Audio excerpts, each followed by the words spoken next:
Good morning to all of you. आजच्या 11वीच्या video लेक्चरमध्ये आपण पुढचा पाठ शिकणार आहोत. सर्व विद्यार्थ्यांचं आजच्या लेक्चरमध्ये स्वागत आहे. 11वी कॉमर्सचे लेक्चर आपण ऑनलाईन सुरू केलेले आहे.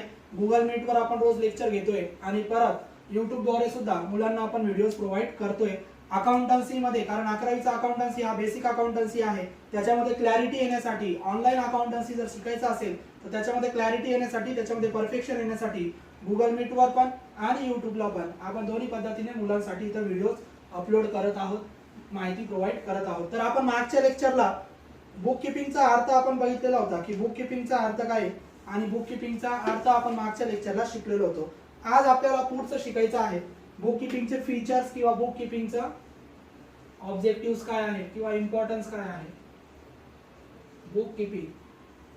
तर बुक किपिंगचा अर्थ मी तुम्हाला मागच्या लेक्चरला शिकवला होता. बुक किपिंग म्हणजे रेकॉर्डिंग बिझनेस ट्रान्झॅक्शन. म्हणजे बुक किपिंग म्हणजे काय, तर जे व्यवहार बिझनेस मध्ये होतात, बिझनेस मध्ये जे व्यवहार होतात त्या बिझनेस ट्रान्झॅक्शनचं रेकॉर्डिंग करणे. बुक किपिंग म्हणजे recording day to day business transactions. हे अर्थ आपण मागच्या लेक्चरला शिकलेलो आहोत की बुक किपिंग म्हणजे काय, तर बिझनेस मध्ये जे ट्रान्झॅक्शन होतात, ट्रान्झॅक्शन म्हणजे व्यवहार, बिझनेस मध्ये जे व्यवहार होतात, कोणते व्यवहार, डे टू डे दैनंदिन व्यवहार, दररोजचे व्यवहार, त्या व्यवहारांची नोंद करून ठेवण्याची कला, त्या व्यवहारांची नोंद करून ठेवणारं शास्त्र म्हणजे बुक किपिंग. तर आज आपल्याला बुक किपिंगची वेगवेगळी माहिती आपल्याला बघायची की आज आपल्याला पहिले बुक किपिंगचे फीचर्स ऑफ बुक किपिंग म्हणजे वैशिष्ट्य काय आहे. तर बुक किपिंगचे आपल्याला पहिले फीचर्स बघायचे आहे की बुक किपिंगचे फीचर्स काय. बुक किपिंगचे फीचर्स आपण बघणार आहोत की बुक किपिंगचे वैशिष्ट्य काय. तर बुक किपिंगचा अर्थ आपण पाहिलं, व्यवसायामध्ये जेवढे पण व्यवहार होतात ते रेकॉर्ड करून ठेवणे म्हणजे बुक किपिंग. मग ते व्यवहार तारखेनुसार डेट वाईज चांगल्या प्रकारे रेकॉर्ड करणे, सिस्टमॅटिक रेकॉर्ड करणे, हे सर्व त्याचे अर्थामध्ये येतात. तर पहिलं वैशिष्ट्य आहे book keeping is a process. ही एक प्रक्रिया आहे.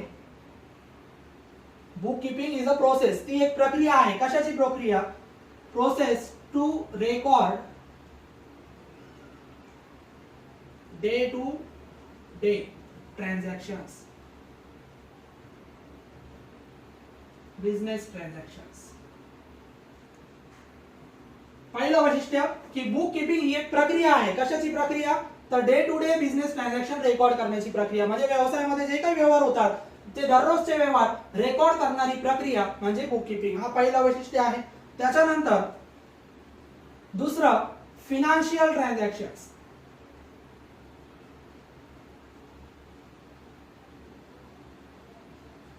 फिनान्शियल ट्रान्झॅक्शन्स बुक किपिंग मध्ये आपण पहिली वैशिष्ट्य बघितलं की बुक किपिंग ही एक प्रक्रिया आहे की जी बिझनेसचे व्यवहार रेकॉर्ड करून ठेवते. परंतु कोणते व्यवहार, तर लक्ष द्या, ट्रान्झॅक्शन म्हणजे व्यवहार कोणते, फिनान्शियल म्हणजे मॉनिटरी, आर्थिक स्वरूपाचे. मग जे काही आर्थिक स्वरूपाचे व्यवहार होतात ते सर्व व्यवहार रेकॉर्ड करण्याचे ही एक शास्त्र आहे, ही एक कला आहे. हे दुसरं वैशिष्ट्य की बुक किपिंग मध्ये व्यावसायिक व्यवहार रेकॉर्ड केले जातात. कोणते व्यवहार, फिनान्शियल ट्रान्झॅक्शन, मॉनिटरी ट्रान्झॅक्शन. ज्या व्यवहारामध्ये आर्थिक व्यवहार केले जातात, आर्थिक स्वरूपाचा व्यवहार जे होतात त्या व्यवहार सर्व बुक किपिंग मध्ये रेकॉर्ड केले जातात. त्याच्यानंतर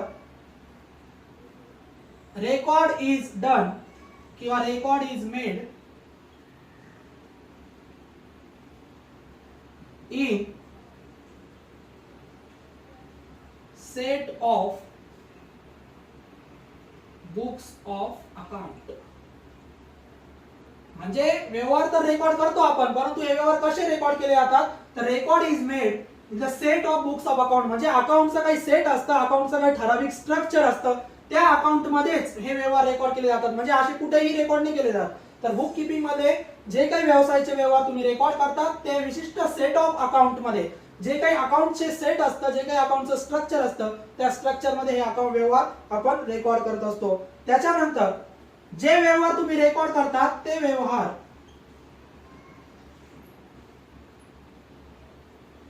परमनंट रेकॉर्ड होत नाही. ते व्यवहार स्पेसिफिक पिरियड, विशिष्ट कालावधीसाठी आपण बुक किपिंग मध्ये व्यवहार रेकॉर्ड करतो. मग बुक कीपिंग मध्ये जे व्यवहार रेकॉर्ड करतात ते विशिष्ट कालावधीसाठी रेकॉर्ड करतात, विशिष्ट टाइम साठी रेकॉर्ड करतात. तसंच पाचवं वैशिष्ट्य तुम्ही सांगू शकता फ्युचर रेफरन्स म्हणजे हे व्यवहार आपण विशिष्ट कालावधीसाठी रेकॉर्ड करतो, परंतु याच व्यवहारांचं फ्युचर रेफरन्स भविष्यामध्ये संदर्भ म्हणून सुद्धा आपण वापर करू शकतो. म्हणजे फ्युचर रेफरन्स म्हणून सुद्धा बुक किपिंगची मदत आपल्याला होत असते, बुक किपिंगचा फायदा होत असतो.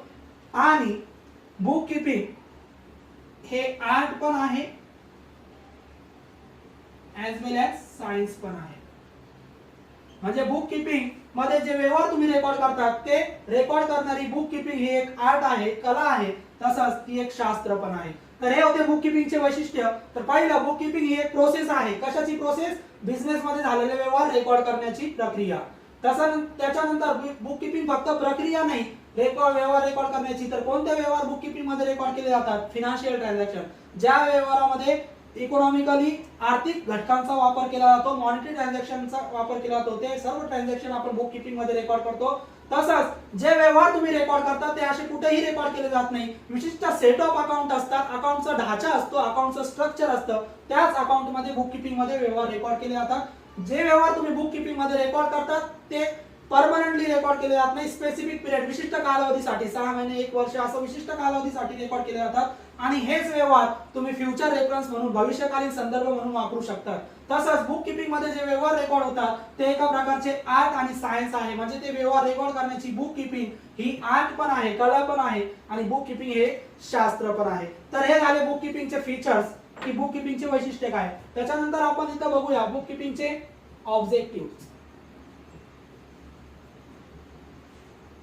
ऑब्जेक्टिव्ह म्हणजे बुक किपिंगचे उद्देश.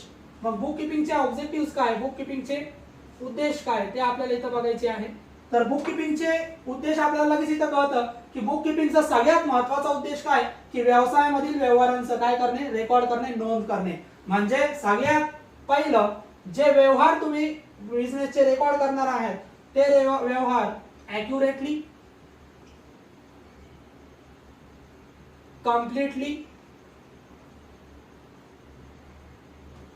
कम्प्लिटली ते आपण रेकॉर्ड करणार.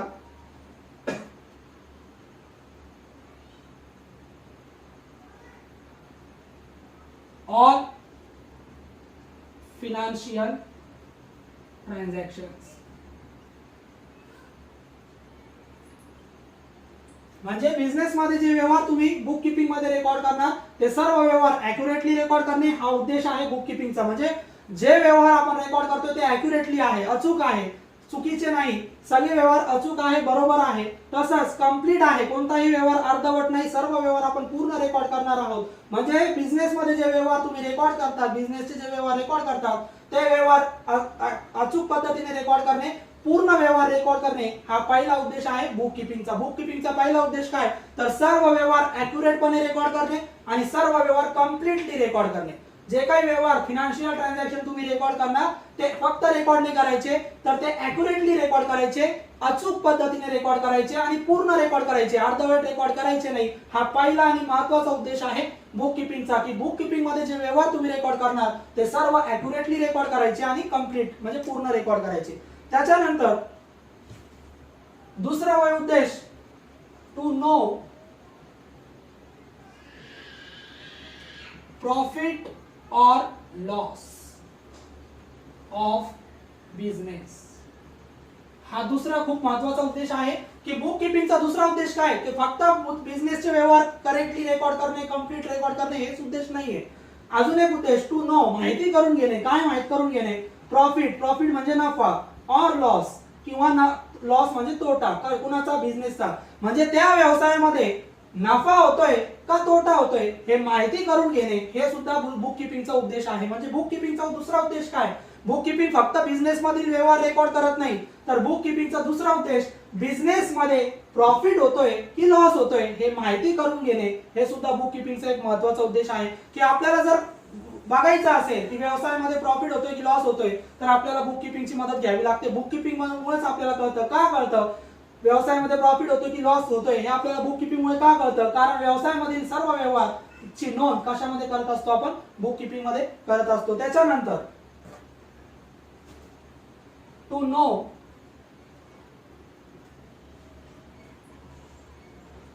Total capital invested. लक्ष द्या. आता बुक किपिंगचा तिसरा उद्देश की बुक किपिंग फक्त प्रॉफिट लॉस शोधत नाही, तर तिसरं टू नो माहिती करून घेणे. काय? Total capital invested. कॅपिटल म्हणजे भांडवल, इन्व्हेस्टेड म्हणजे गुंतवणे. त्या व्यवसायामध्ये किती भांडवल गुंतवलेलं आहे हे सुद्धा माहिती करून घेणे. हे कुणाचा उद्देश आहे? Book keeping. म्हणजे बुक किपिंगचा अजून एक महत्त्वाचा उद्देश की एखाद्या व्यवसायामध्ये किती भांडवल आहे, एखाद्या व्यवसायामध्ये किती भांडवलाची गुंतवणूक केलेली आहे हे सुद्धा आपल्याला कळतं. कशावरून? बुक किपिंग वरून. तर हे एक महत्त्वाचा उद्देश आहे बुक किपिंगचा की एखाद्या व्यवसायामध्ये कॅपिटल किती इन्व्हेस्ट झाला ते कळून घेणे. त्याच्यानंतर to know total assets and total liabilities of business. हा एक महत्त्वाचा उद्देश आहे. लक्ष द्या. बुक किपिंगचा पुढचा उद्देश टू नो माहित करून घेणे. काय? Total asset. असेट म्हणजे मालमत्ता. असेट म्हणजे काय? मालमत्ता. आणि लायबिलिटी म्हणजे देयता. लायबिलिटी म्हणजे देयता.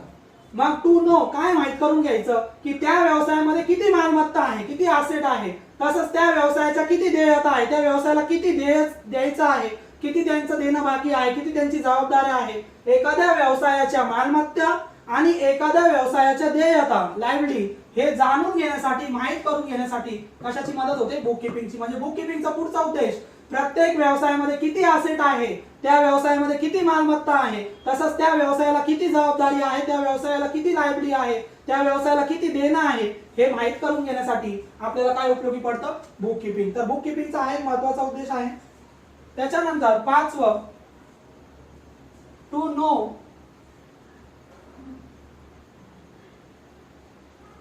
owes to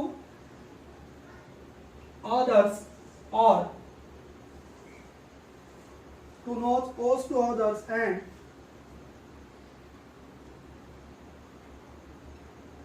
what others owes to business. म्हणजे लक्ष द्या. पुढचं ओज म्हणजे कर्ज. टू नो माहिती करून घेणे की एका आपल्या बिझनेसने दुसऱ्याला किती कर्ज दिलं, आपल्या व्यवसायाने दुसऱ्या व्यवसायाला किती कर्ज दिलं, किंवा व्हॉट अदर्स ओज टू बिझनेस, किंवा दुसऱ्यांनी आपल्या व्यवसायाला किती कर्ज दिलं हे माहित करून घेण्यासाठी सुद्धा कशाचा उपयोग होतो? बुक किपिंगचा. म्हणजे बुक किपिंगचा पुढचा उद्देश आपल्या व्यवसायाला किती कर्ज आहे, आपल्या व्यवसायाला किती कर्ज दुसऱ्याने दिलेलं आहे, किंवा आपल्या व्यवसायाने दुसऱ्या व्यवसायांना किती कर्ज दिलेलं आहे हे माहित करून घेणे. हे एक महत्त्वाचा उद्देश आहे बुक किपिंगचा. त्याच्यानंतर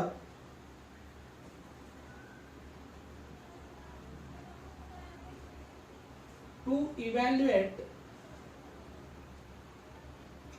current years progress compare to previous year. म्हणजे हा एक महत्त्वाचा उद्देश. इव्हॅल्युएट म्हणजे मूल्यांकन करणे. Current year progress. Current year म्हणजे चालू वर्षामध्ये, प्रोग्रेस म्हणजे विकास. चालू वर्षामध्ये आपल्या व्यवसायाची किती प्रोग्रेस झाली, किती डेव्हलप झाली, आपल्या व्यवसायामध्ये किती विकास झाला कंपेअर टू प्रीवियस इयर. कोणत्या इयरच्या तुलनेने? मागच्या वर्षाच्या तुलनेने. म्हणजे मागच्या वर्षीच्या तुलनेने या वर्षी, चालू वर्षी आपल्या व्यवसायामध्ये किती प्रोग्रेस झाली, आपल्या व्यवसायामध्ये किती विकास झाला हे जाणून घेणे हा सुद्धा एक महत्त्वाचा उद्देश आहे कुणाचा? बुक किपिंगचा. तर हे बुक किपिंगचे काय उद्देश आहे. आणि शेवटचा उद्देश to find out tax liability. To find out tax liability. तर हे काही उद्देश मी तुम्हाला सांगितले. आपल्या व्यवसायाची टॅक्स लायबिलिटी म्हणजे टॅक्स लायबिलिटी किती आपल्याला द्यायची आहे, आपली व्यवसायाची टॅक्स लायबिलिटी किती, हे सुद्धा आपल्याला कशामुळे कळतं? बुक किपिंग मुळे. तर हे बुक किपिंगचे काही ऑब्जेक्टिव्ह आहे. ऑब्जेक्टिव्ह म्हणजे उद्देश. परत एकदा मी रिपीट करतोय. बुक किपिंगचे उद्देश काय? तर पहिलं, बुक किपिंग मध्ये जे व्यवहार तुम्ही रेकॉर्ड करणार ते व्यवहार कसे रेकॉर्ड करायचे? ॲक्युरेटली आणि कम्प्लिटली. अचूक आणि पूर्ण. म्हणजे व्यवसायामध्ये जे व्यवहार होतात त्या व्यवहाराची अचूक नोंद करणे, त्या व्यवहाराची पूर्ण नोंद करणे, कंप्लीट नोंद करणे हे प्रमुख उद्देश आहे बुक किपिंगचं. प्रत्येक व्यवहार अचूक रेकॉर्ड करणे, कंप्लीट रेकॉर्ड करणे हा प्राथमिक उद्देश आहे बुक किपिंगचा। दुसरा बुक किपिंगचा उद्देश टू नो प्रॉफिट और लॉस ऑफ बिझनेस। एखाद्या व्यवसायामध्ये आपल्या व्यवसायामध्ये किती प्रॉफिट होतो किंवा किती लॉस होतो, किती नफा होतो किंवा किती तोटा होतो हे जाणून घेणे हा सुद्धा बुक किपिंगचा एक महत्त्वाचा उद्देश आहे। तिसरा उद्देश बुक किपिंगचा to know the total capital invested.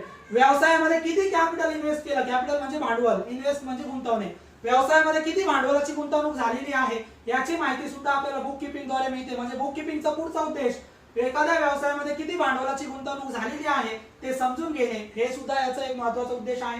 त्याच्यानंतर बुक किपिंगचा पुढचा उद्देश to know the total asset and total liabilities of business. Total asset म्हणजे मालमत्ता, लायबिलिटी म्हणजे देयता। म्हणजे एखाद्या व्यवसायामध्ये किती असेट आहे, किती मालमत्ता आहे, तसंच त्या व्यवसायाच्या किती देयता आहे, जबाबदाऱ्या किती, लायबिलिटी त्याला आपण अकाउंटन्सी मध्ये म्हणतो। तर एखाद्या व्यवसायाच्या असेट किती, मालमत्ता किती आणि त्या व्यवसायाच्या लायबिलिटी किती, देयता किती हे जाणून घेणे, माहित करून घेणे हा सुद्धा एक महत्त्वाचा उद्देश आहे बुक किपिंगचा। त्याच्यानंतर बुक किपिंगचा अजून एक महत्त्वाचा उद्देश टू नो ओज टू अदर्स। म्हणजे आपल्या व्यवसायाने दुसऱ्याला किती कर्ज दिलं किंवा और व्हॉट अदर्स ओज टू बिझनेस, किंवा दुसऱ्याकडून आपण किती कर्ज घेतलं हे सुद्धा माहित करून घेणे हे बुक किपिंगचा एक महत्त्वाचा उद्देश आहे। तसंच evaluate current year progress compare to previous year. चालू वर्षामध्ये आपल्या व्यवसायाची किती विकास झालं, किती प्रोग्रेस झालं मागच्या वर्षाच्या तुलनेने या वर्षी आपल्यामध्ये आपल्या व्यवसायात किती विकास झालं हे माहित करून घेणे हे सुद्धा बुक किपिंगचा महत्त्वाचा उद्देश आहे। म्हणजे बुक किपिंग मध्ये फक्त व्यवहार रेकॉर्ड केले जात नाही, तर आपल्या व्यवसायामध्ये विकास होतोय की नाही, मागच्या वर्षी आपला किती विकास झाला होता, या वर्षी आपला किती विकास झाला यांची तुलना सुद्धा आपल्याला कशाद्वारे करता येते, बुक किपिंग द्वारे। त्याच्यानंतर शेवटचा उद्देश find out tax liability of business. म्हणजे त्या बिझनेसची टॅक्स लायबिलिटी फाइंड आउट करणे, शोधणे हे सुद्धा महत्त्वाचा उद्देश आहे बुक किपिंगचा। तर आजच्या लेक्चर मध्ये आपण बुक किपिंगचे फीचर्स आणि बुक किपिंगचे ऑब्जेक्टिव्ह याची माहिती घेतलेली आहे। पुढच्या लेक्चरला आपण बुक किपिंगचे महत्त्व, इम्पॉर्टन्स ऑफ बुक किपिंग याची माहिती घेऊया। ठीक आहे, थँक्यू।